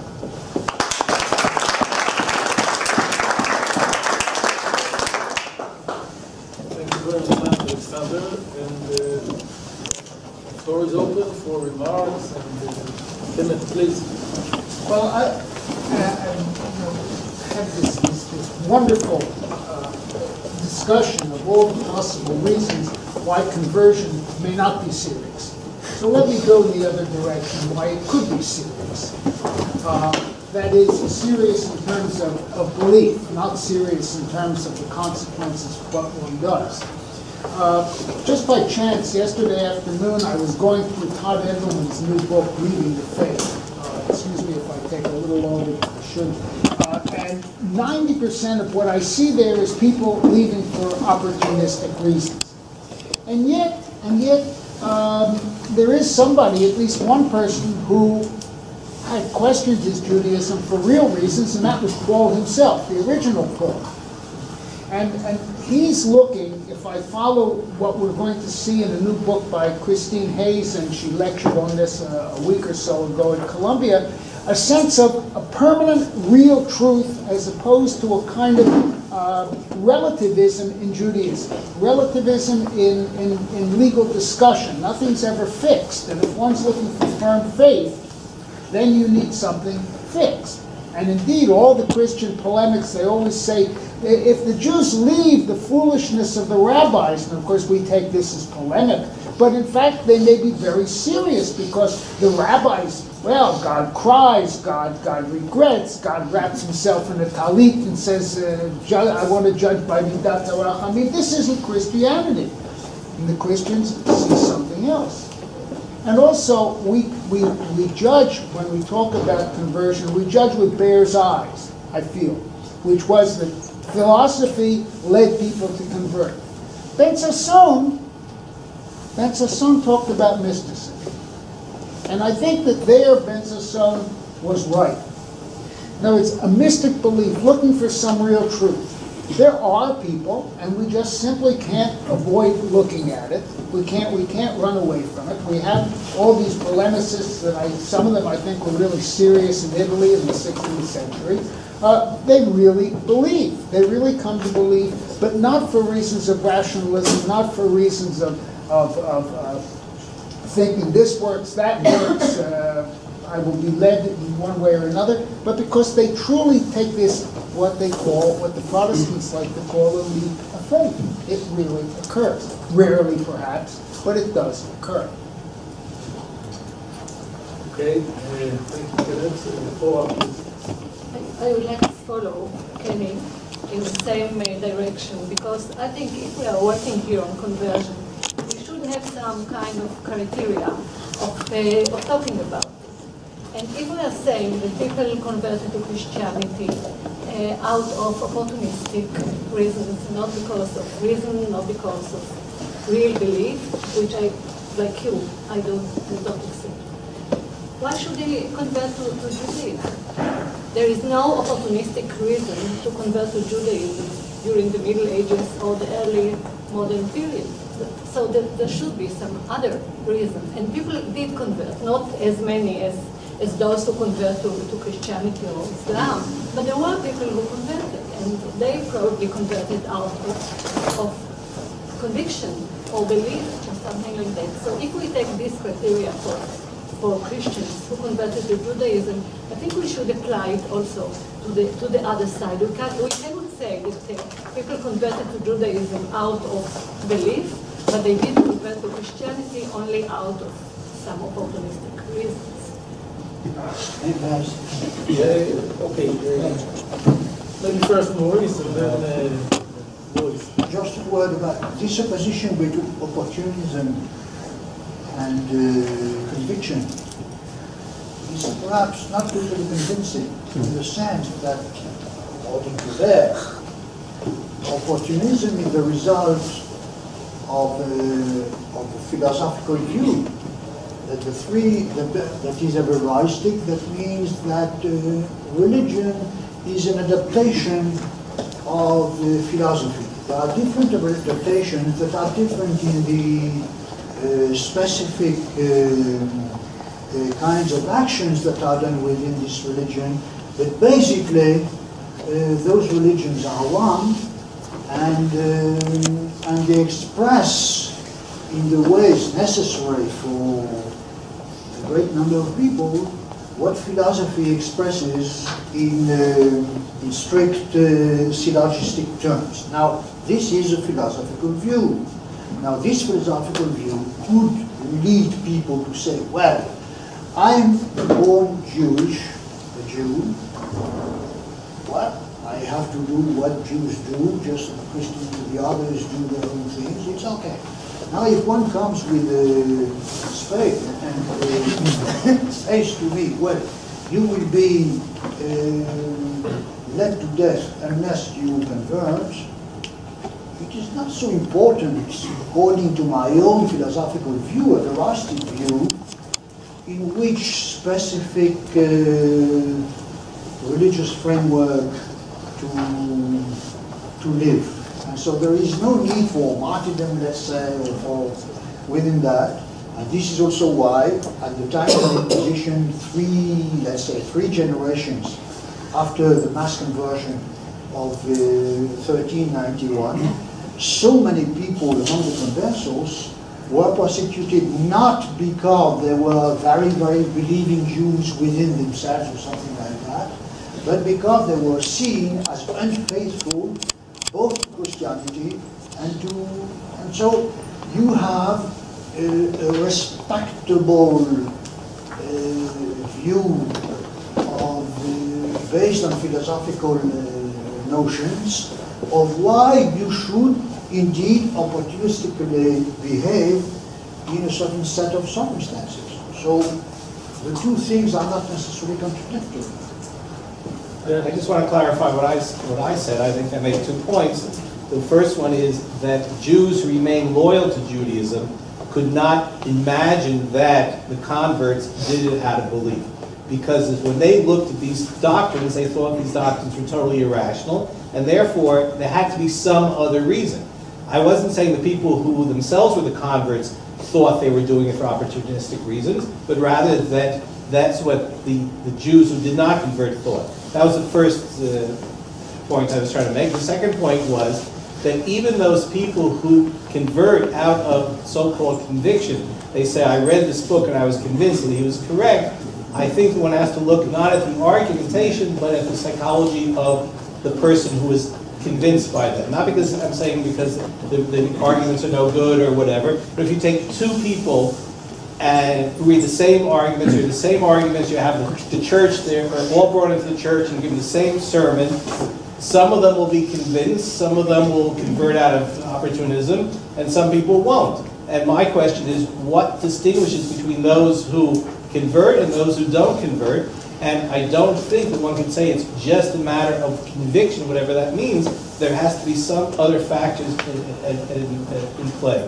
Let me just tell two things. One thing is I often mention that it's unfortunate that we don't have a survey of a Jewish community, a sociological survey of a 15th century Iberian Jewish community, seeing what the people read, the ones who converted, who didn't convert, what they read, and what their background was. Whatever. And my sister, the sociologist, says to me, you see, there is some value in sociology, to which I say back to her, yes, but if we had such a survey, I would undoubtedly believe that the sample was no good, the questions or the methodology wasn't valid, etc. And the second one is that since Frank Talmadge, Zichrono Livracha, was mentioned earlier, when I did my edition of Chasdai Kreskes' Bituli Korei Notzrim, I sent it to him for his opinion. He basically said, this is it, that if one wanted a much more effective method of preventing Jews from converting, would have been a good Malava Malka at the Chabad house of Saragossa. Now, for those who don't understand, that's a Saturday night party at the Chabad house. This was before Chabad became overtly Messianic. But basically, it's the same point. You could read Kreskes' Bitulei Korei Notzrim, or you could have an experiential event. And for most people, it seems to me, the experience would be much stronger even than the argumentation, even when they say, I agree with this argumentation. And when, I said two stories, the third story, when a young Israeli gentleman came to me with his non-Jewish Russian woman friend, who he wanted to convert, and the rabbinate was willing to convert her, especially since she was already pregnant, and they wanted to get married.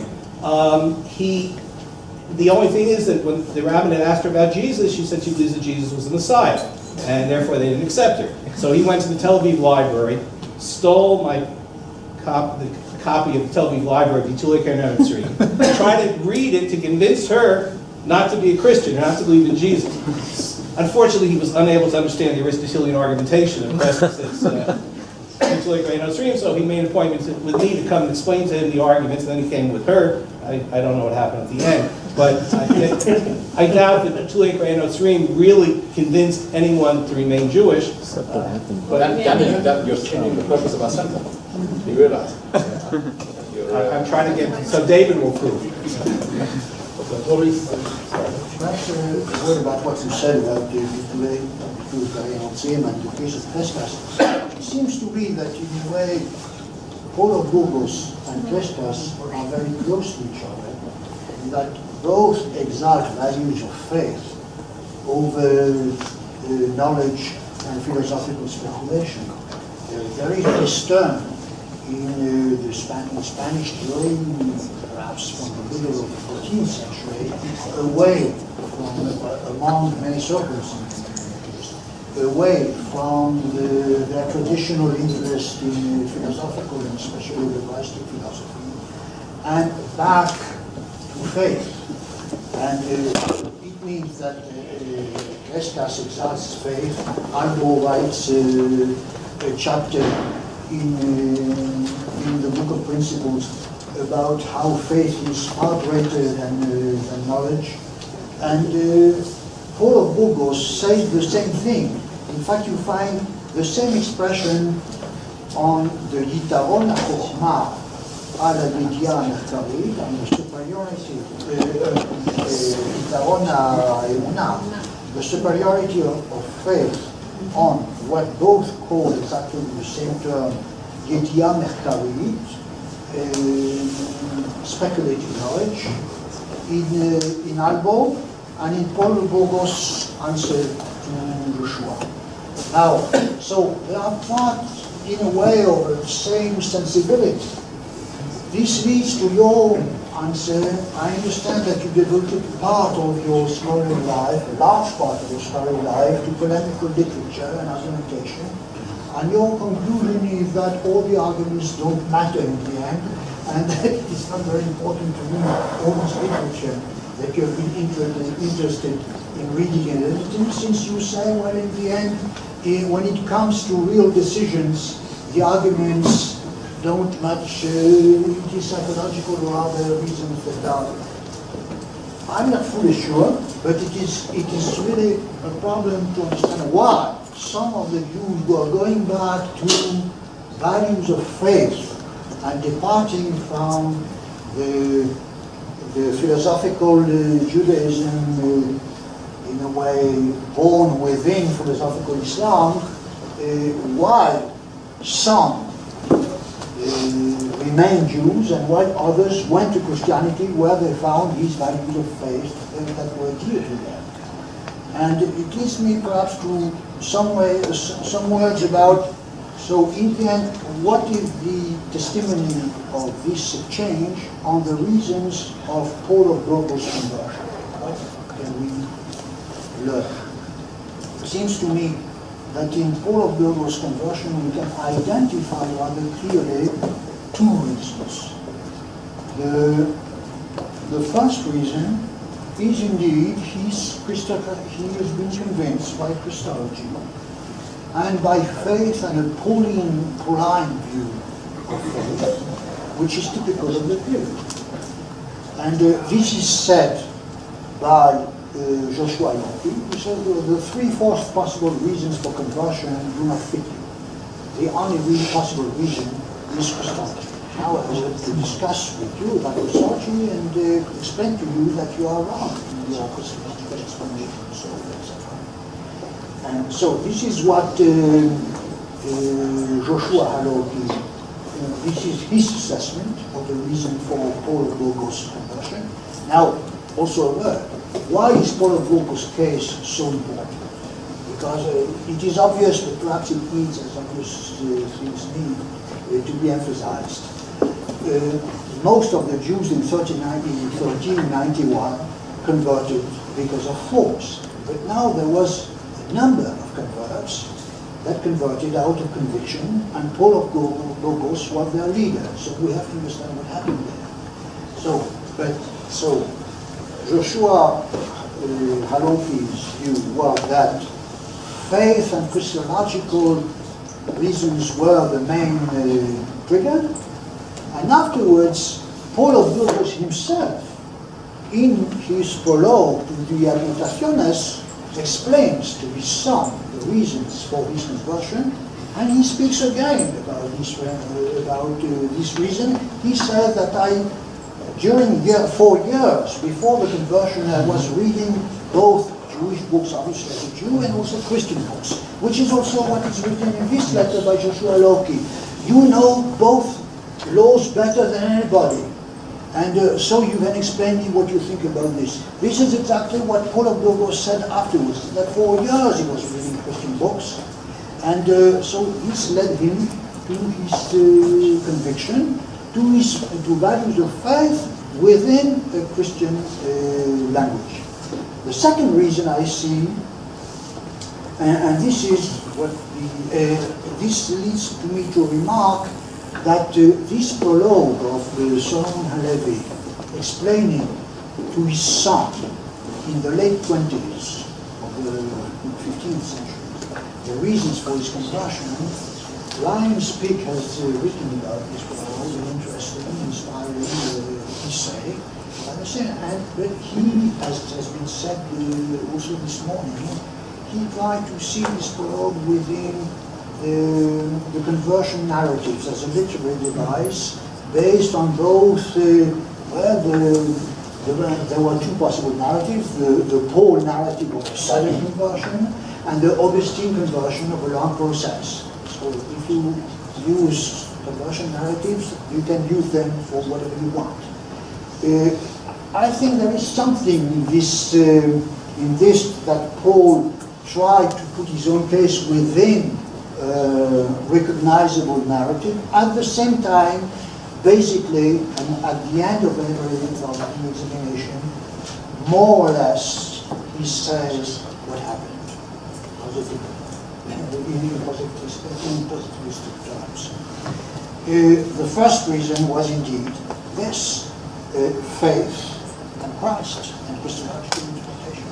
The second thing was, I think, what he wrote, and the second thing is linked to the problem that is partly solved. Did he convert before 1391, as did other Jews, the Rabanel family, etc.? In the late years before 31, there had been a number of conversions by well-known, important Jews. Was he one of them, and did he convert in 1390? Or did he convert during the days of the pogroms? Because we can use the term pogroms for the summer of 39, during the pogroms and during the violence. And I think it is reasonable to think that he converted during the summer of 1391 because of what he writes. It has been discussed by Lasker and others, of what he writes about what happened in the Scrutinium Scripturarum, one of his works in Latin. He views it there, it has been discussed this morning. He explains why what happened in 1391 happened indeed in 1991. He says, Nachmanides and Gersonides said that the Messiah will come in 1358. They were right, and they did not know why they were right, he writes. So this is an extension of the technique of using Jewish texts in order to give proof of Christianity, an extension to the Messianic stuff. Paul of Logos says, well, what happened? Indeed, in 13th, for example, Maimonides said that the Messiah will come in 1217 and Paul of Logos said, it is true, very nearly to this date, this was the beginning of the Franciscans and the Dominicans of a new age in Christianity. It is really a turn point. For the same reasons, what the date of 1358 is also a turn point. Why? Because in 1360, the King of Castile killed his most important Jewish advisor, and the builder of the synagogue. And afterwards, in the 80s, he decided that the autonomy of the Jewish communities would be diminished, and then came the days of 1391, when the Messiah came to the Jews. It means Christ came to the Jews through violence. This means that there was a process that began exactly when Nachmanides and Yasunides said that it will happen. It does happen that the Messiah comes. The Messiah is Christ. That is what they didn't understand. Which means that he lives within the, he sees what he calls what befalls, what happens to the Jews, that their Messiah doesn't come, that the Jews are still under shi'abud, under servitude, subjugation, etc. This is the third reason that, or the second reason that is written by Joshua Haloki. He said opportunism. Afterwards there is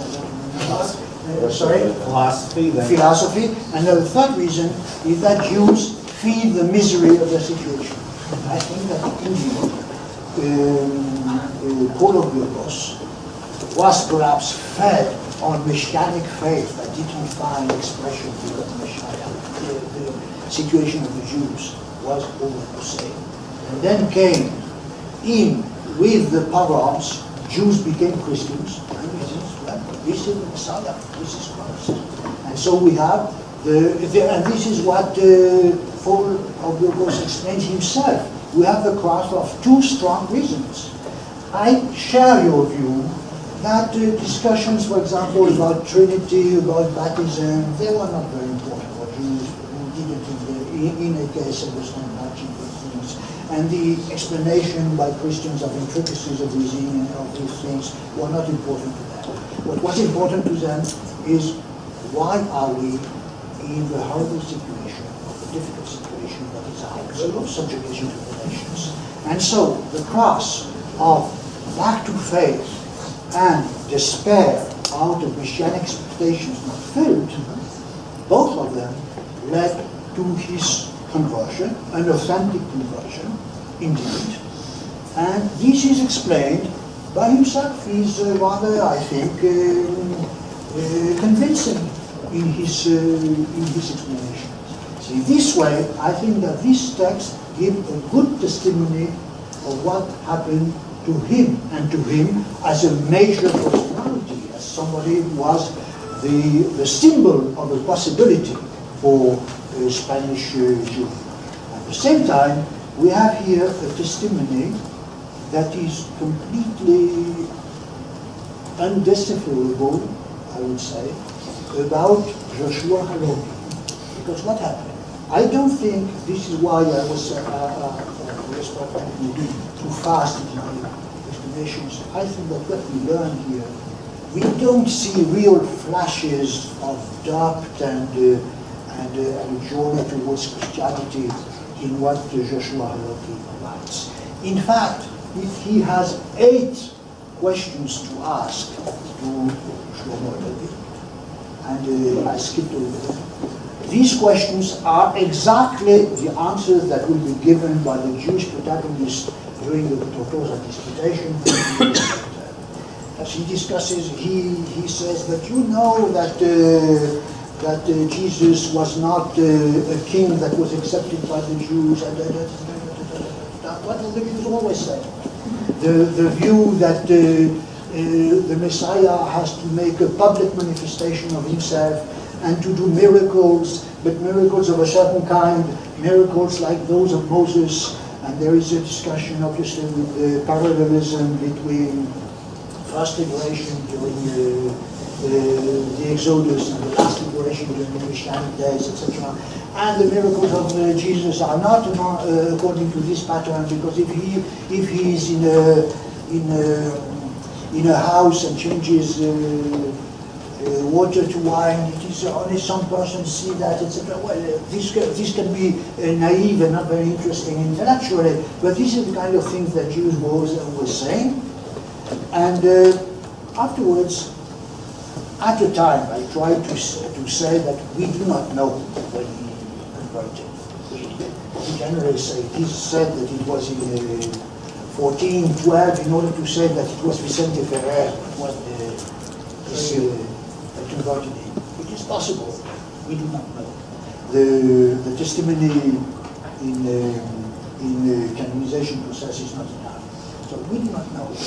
Why did he become convert? We do not know. And we only know one thing, what he did and how he behaved during the Tortosa disputation. And he was indeed, in this, there is totally right when you read the hundreds of pages of Pacios Lopez's book. He had a vibe, a horrible way of behaving himself, of being nasty. He was indeed, like at the beginning of the 16th century, what the name of the convert in Germany, Margarita, and before Margarita, the other one, with the discussion with Reuschling. Pfefferkorn. Sorry? Pfefferkorn. Pfefferkorn, yes. And so it is true that with these people, we have Donet, we have Joshua of Loka, we have Pfefferkorn. I read Lasker a book about Pfefferkorn by a German scholar in America, trying to a book about Rohnim and the discussion about the Hebrew books, etc. And she says, well, Gretz had a Jewish ethnic view about what Rohnim was saying, that the discussion between Pfefferkorn and his adversaries. It is Elisheva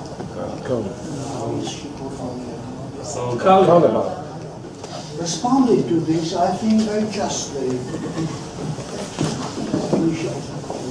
What Gretz knew, he knew the behavior of some people, like Donet and Joshua Loki, the pattern is difficult to understand. Why these people left? And we would like to understand the journey, but we have no clues for this journey. This letter of Joshua Loki does not give us any understanding of why at a certain moment he will convert himself and why he will behave afterwards as he behaved. I would say it is the same for Nicolas Donet. There was an interesting article that has been published by the Italian scholar Piero Capelli recently. I think they trying to show how ideas that were possible among Jews at the time, for example, of the discussion on Maimonides'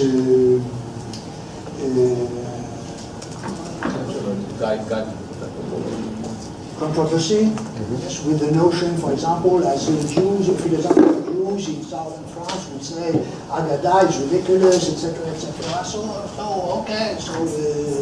Nicolas Donet thought so, and afterwards he saw the opposition of the Jews of northern France, of the Tosafist, with their ridiculous view that everything we should do, or he would think so.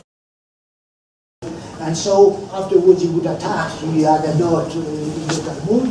They say, you see here continuity. Okay?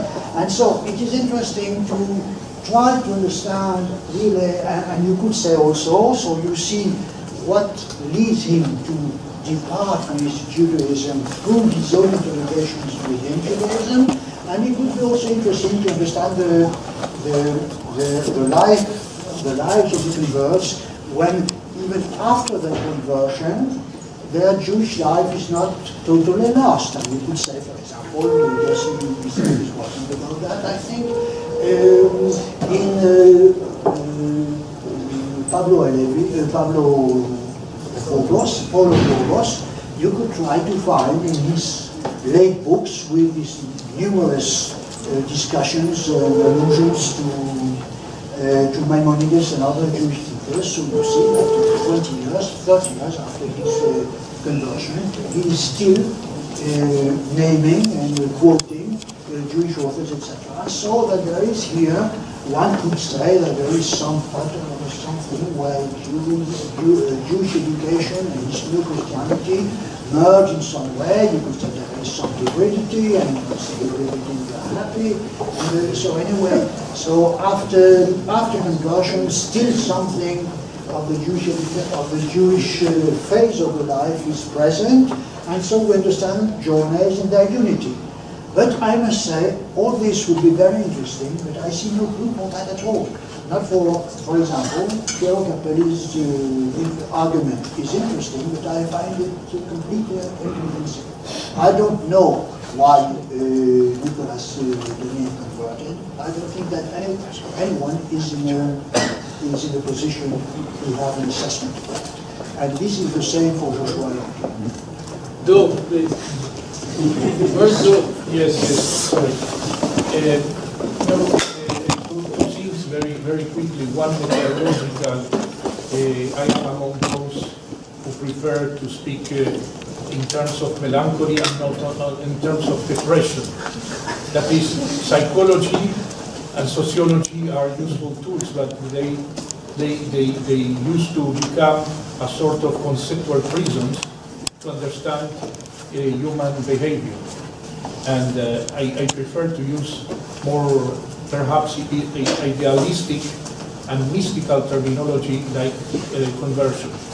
Concerning Maurice, you mentioned the question of emunah, and I want to perhaps to remind the public here, Martin Buber, two types of faith in which he contradistinguished between pistis, a kind of personal faith, and emunah, a kind of fidelity to people who that to tradition. And I think that precisely the case of Pablo de Santa Maria is that he became to Christianity not through pistis, but mainly through emunah. And this is the problem. This is the main problem of Alorki, how to understand that. That is, Pablo de Santa Maria came to Christianity, but because for him, Christianity is the natural, the organic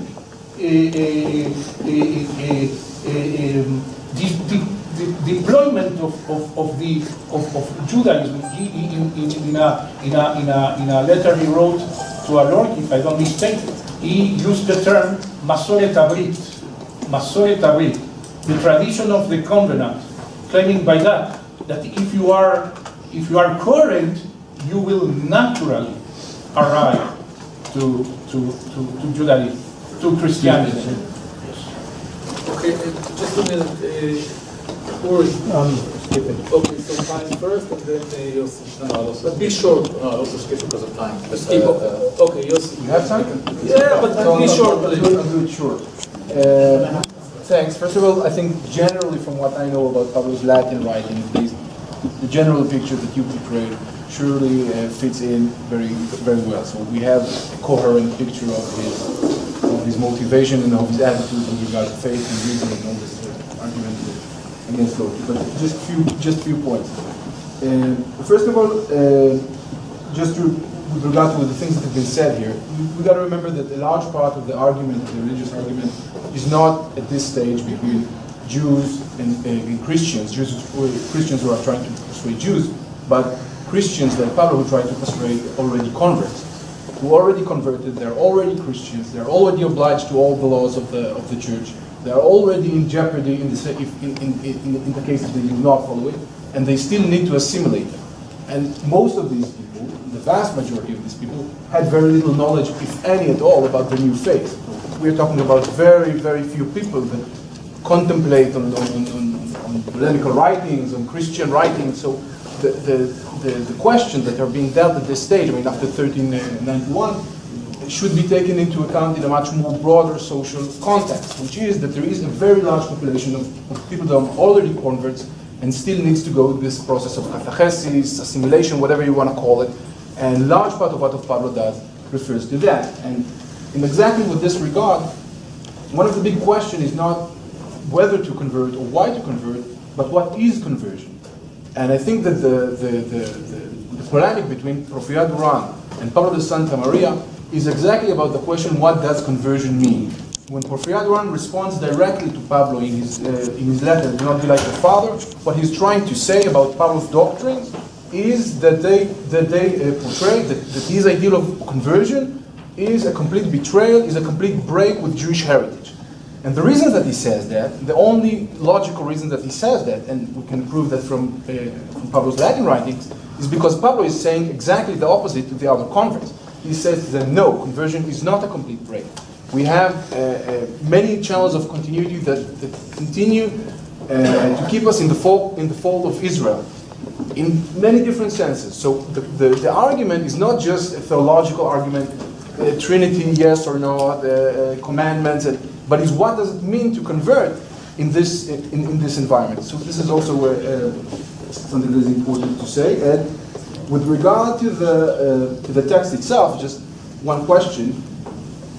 The question of faith, the question of emunah, and what role does it play? And in Pablo's later writings, there are several places that he refers to it, when he says, clearly, there is no point in trying to convince Jews to believe in Christian mysteries. And that's because he of course, prescribed to the common Christian theological ideals that one cannot comprehend the dogmas of the Trinity or dogmas of the Incarnation without grace and faith.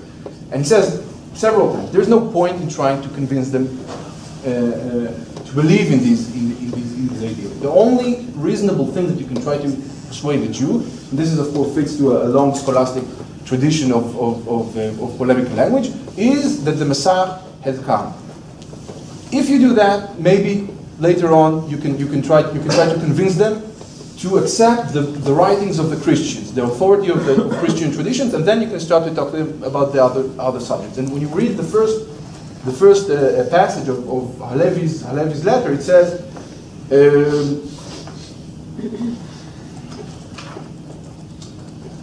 what is that? Azot eina keneged ha'emunah. He says he replies to Halorki, he says, the kind of inquiry that I ask you to do is not against your faith. I don't ask you to challenge your faith. I only ask you to consider this question, whether the Messiah has come. So the faith is not at stake here, at least at this point. So okay, thank you, Yossi. Luis. I'll just ask a very brief question to discuss it later, which partly derived from my conversation with Adam last night about Kalila Wadipna. And the question is, what is the intra-Jewish history behind Halorki's claim that a comparative appraisal of one's faith leads necessarily to radical uncertainty about any faith? Now, the outburst of that, I mean the autonomy of philosophical truth, regardless of origin, is a common tenet in Jewish, Christian, Islamic philosophical tradition. But that particular claim seems to have an interesting context, and I'm curious about. The only example that comes to mind is precisely in the Kalila Wadibna, Ibn al-Muqaffa's prologue. That particular claim appears, where the speaker says, I explored the tenets of each religious law. I found none of them completely persuasive, so I embraced natural religion. The Spanish translation keeps that passage. Of the two Hebrew translations, I forgot which one contained the prologue. That passage is omitted. So it seems that there was a certain discomfort with the precise claim that Halorki places in his letter to Pablo. So I was just curious about the Jewish precursors. Just like Teddy first, and then Maurice, and you. It's one of the opportunity apologia for Wita Mea. So, if I believe that no one converted or stopped being converted because the precipice is between right downstream, that does not mean the text is not worth studying and not worth publishing. and that the search for relevance, as we heard this morning, as a desieratum does not necessarily apply to all of the humanities, and which is one of the reasons I do Jewish thought and not Jewish history. But in terms of some of the suggestions, including what Pablo says about his conversion and other motivation, I'm not saying they didn't believe that. Sometimes it's cynical, I believe. But the question is, as Yoshua Lorky said to him, what do you know that nobody knew before you?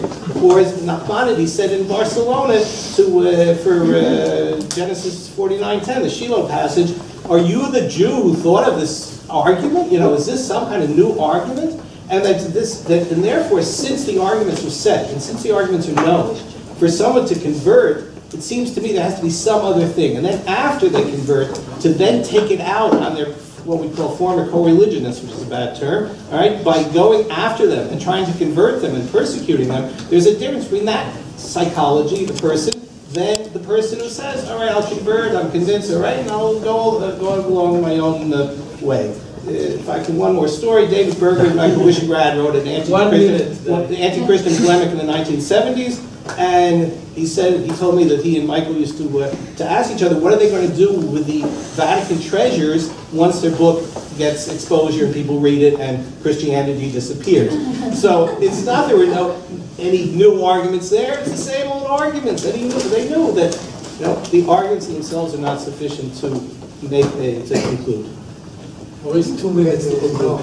Yes, very good. Well, this issue of faith and doubt, the issue, I think, is linked with a very complicated history of the Hebrew term emunah, which means both faith and belief. And there's a long history of this. It goes back to Saadia. It is known, it is well known, it has been suggested, it has been written.